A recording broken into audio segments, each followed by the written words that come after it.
Let's see how we find out the settlement of a pile group. So we can calculate the settlement of pile group in sand as well as in clay. The method for both the cases is different. So first let's see for sand. So if we want to find out the settlement of a pile group in sand, so we use the data from pile load test. So in pile load test or from pile load test we can find out the settlement of the individual pile. Let's say it is Si, and from that if we want to calculate the settlement of a pile group, so we use this term, that is settlement ratio, and it is equal to Sg upon Si. Sg upon Si is the settlement ratio and it is given as 4b plus 2.7 divided by b plus 3.6 to the whole square. So in this term we know the settlement of an individual pile, that is Si. Here b is the width of pile group. So rest of the things are known. So using that we can find out Sg, that is settlement of pile group, and this b here it is taken in meters. So using this formula we can calculate the settlement of pile group in case of sand. But in case of clay we cannot use the data from pile load test because it is a short term test, and in case of clay the settlement takes a long time, or we can say it is a time dependent settlement that we call as consolidation. So in case of clay we use the equivalent raft approach. So in this approach what we assume that there is one raft at some level in the pile and the stresses spreads out at some slope, and this slope is taken as one horizontal to two vertical. And if now from here if it is the h is the total depth of clay, so we find out the settlement at a depth of h by 2, and using this method we calculate our settlement or the required settlement in case of clay. So the settlement formula is given as Cc H naught, that is what we saw in consolidation, Cc H naught upon 1 plus E naught log sigma naught, that is the initial stress, delta sigma, that is the increase in effective stress, divided by the initial stress. So using this formula we find out our settlement. But there is this issue of the location of this raft. So there are some recommendations depending upon the subsoil conditions.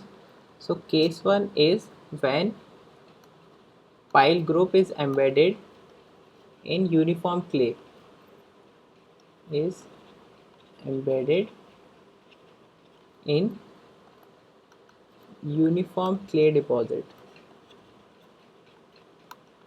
So from here, from surface up to this depth, this is uniform clay, and in this case, and below this uniform clay there is this hard stress. So how do we calculate the, or where is the location of the equivalent raft? So if the depth of the pile is L, then we take the equivalent raft at a location of 2 by 3 L, and let's say the dimension of the pile group is, this dimension is B, and let's say this dimension is L dash. Now how do we find, or how do we use this formula?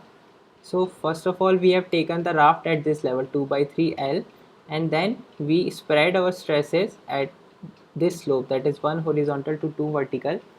So from here, that is the location of the raft, and up to the hull stratum this total depth is h. So as I said, we calculate the consolidation or the settlement at a depth of h by 2 from the, from this location, that is the base of the raft at the middle of the consolidation layer. So now this location of the raft is our surface. So from the surface in this clay layer we calculate at the mid depth, that is h by 2. So we have to find out the settlement at this location. So first of all we need the stresses at this location. So what is the initial stress, or let's say what is the area first of all? So this initial area is B into L dash at this level, and and after that it is increasing at this slope. So what is the area at this level? Let's say this is this point A. So what is the area at the level of A. So at the level of A, area is equal to this, from here this width is B, and this here it is equal to h by 4. This is h by 2, and with this slope this is h by 4. Similarly on this side also it is h by 4.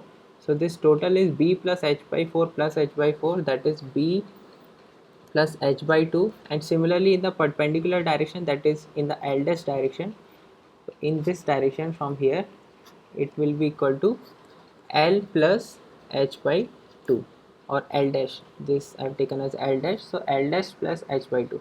This is the area, and the depth up to this point is 2 by 3 L. So 2 by 3 L is the depth from here, plus h by 2. So what is the initial stress here?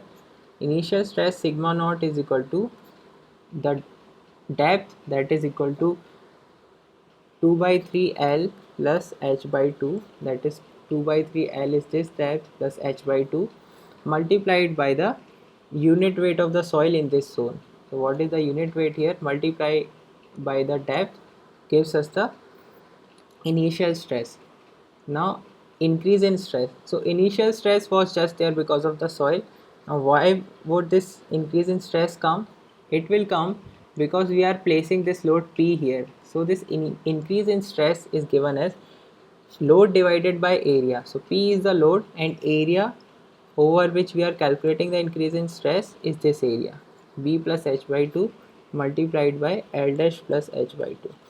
So we know sigma naught, we know delta sigma. This is delta sigma.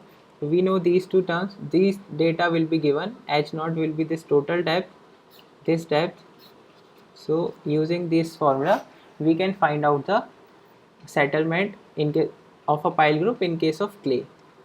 So that is our case 1, when the pile group is embedded in uniform clay. Now after that, let's see if there are layered soil. So on the top it is soft soil, and below that it is a stiff soil. So soft soil there is there up to a depth of L1, and stiff soil is there up to a depth of L2, or in this whole region it is just stiff soil, but the L2 part of the pile is being covered by this stiff soil. So case 2 I can write here as when piles are driven into strong stratum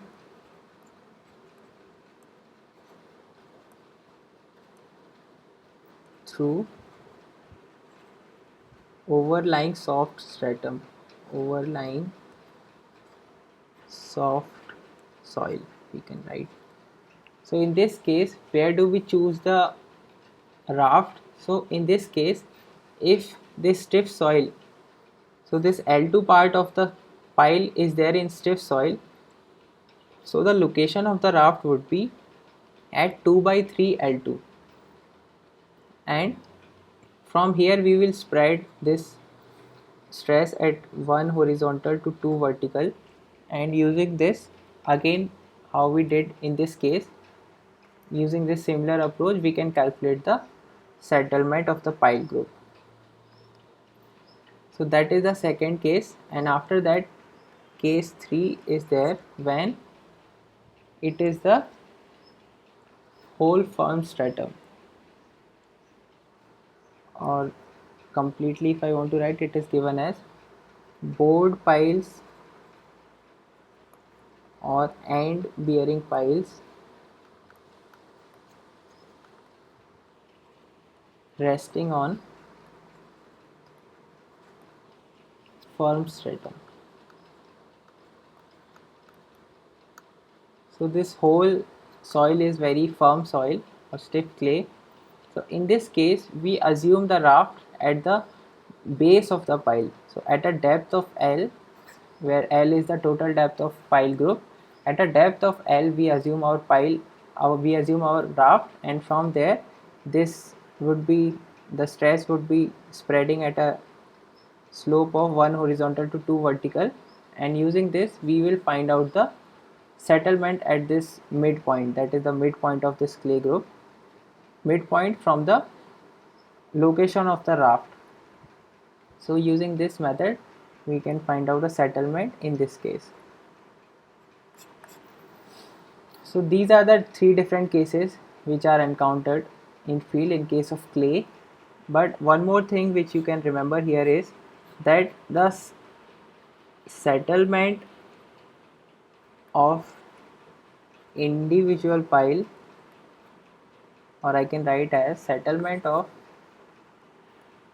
pile group, is always more than settlement of individual pile, because in case of single pile it will have something, the influence zone would be something like this, but in case of group of pile this influence zone or the zone of influence is very large. So because of this reason, if the load in a single pile, here it is P, and in the pile group also if this load is like P on each pile, so in this case also the settlement for a pile group will be more, whereas or compared to the settlement for an individual pile. So this thing will be clear with one example. So next, in next video I'll do example for this case.